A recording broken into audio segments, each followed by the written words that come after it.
The other night I was watching some YouTube clips of some guitarists that I love, and the captain was actually interviewing Paul Gilbert from a while ago, and I thought this is going to be a great interview.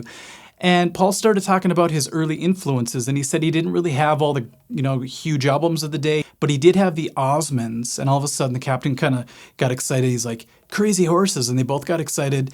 And then they sort of talked about other things, and I just put it in my head. I'm like, don't forget about that album. I have to look it up after this interview. So I brought it up, and when I thought of the OSMONDS, I think of like early stuff that I remember watching as a kid where it was like Donnie and Marie or the really young OSMONDS. I would see reruns of that.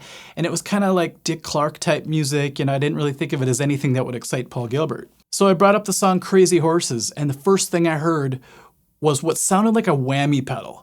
But it was actually Donny Osmond playing, I believe it's a Yamaha something 30, and it has this pitch ribbon, and it sounded something like this. And at first I thought somebody had overdubbed some really cool music over the top of an old Osmonds video, but no, it was actually what was in the video. And then the band kicks in, and they played this riff.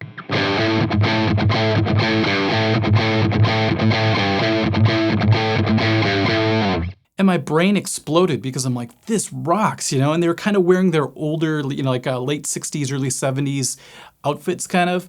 So I thought, this can't be happening. This is too crazy. And then the singer starts singing, and the song turned into a Deep Purple type song. And it didn't stop there. The song kept building. And then there's another singer that comes in. And I read somewhere that Donny Osmond's voice was going through some changes at the time, so they had his brother sing a little bit more.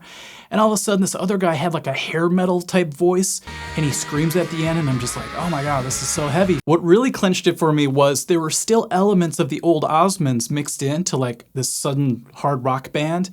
And one of them was the horn section that was there. So it kind of sounded like they took Elvis's old horn section and mixed it in with the Osmonds or something. And then the guitar solo came, and I didn't know what to expect, but it was a real tasteful solo, and it fit it perfect. It went something like this.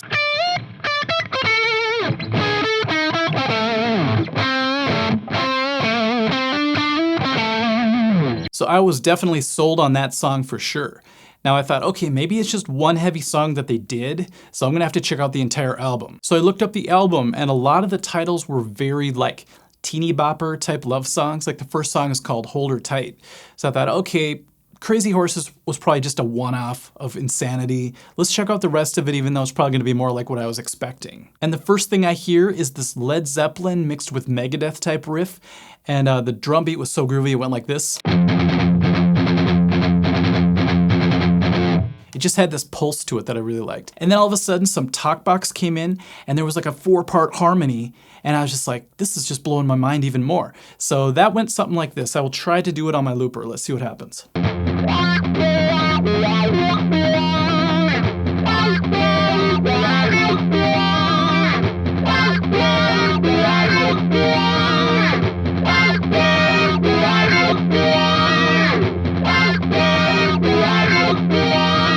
And just like Crazy Horses, they actually had the horn section throughout this entire album, I found out, and it really adds to the uniqueness of this album because it kind of sounds like two eras clashing together. So as the songs progressed, I started to realize that there was not a dud in the entire album. Some of the songs slowed down, and it sounded like slow Zeppelin. You know how Zeppelin would have some ballads in some of their albums mixed with their heavy songs? And then all of a sudden it turned into like an early Beatles type sound. And I thought, man, they're taking the best of all my favorite bands and creating this awesome album. There are like Steppenwolf elements to it, as well as that Deep Purple sound too.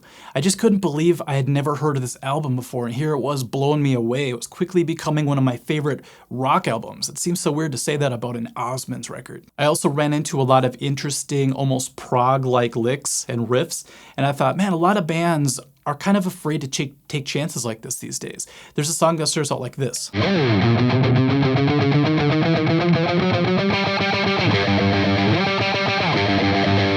Very Deep Purple. And then when it kicks in, it has this groove, this drive to it.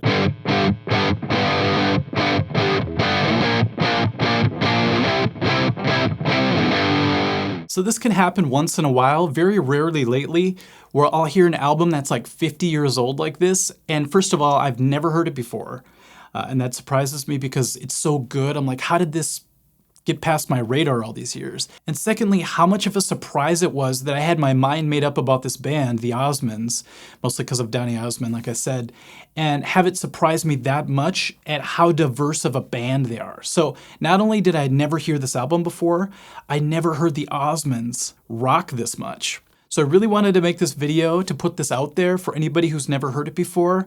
Obviously, Paul Gilbert is a huge fan, the Captain, and now me. And hopefully it could turn you guys on to some awesome older music. And as a complete album, it's very solid, and that's something you just don't see anymore.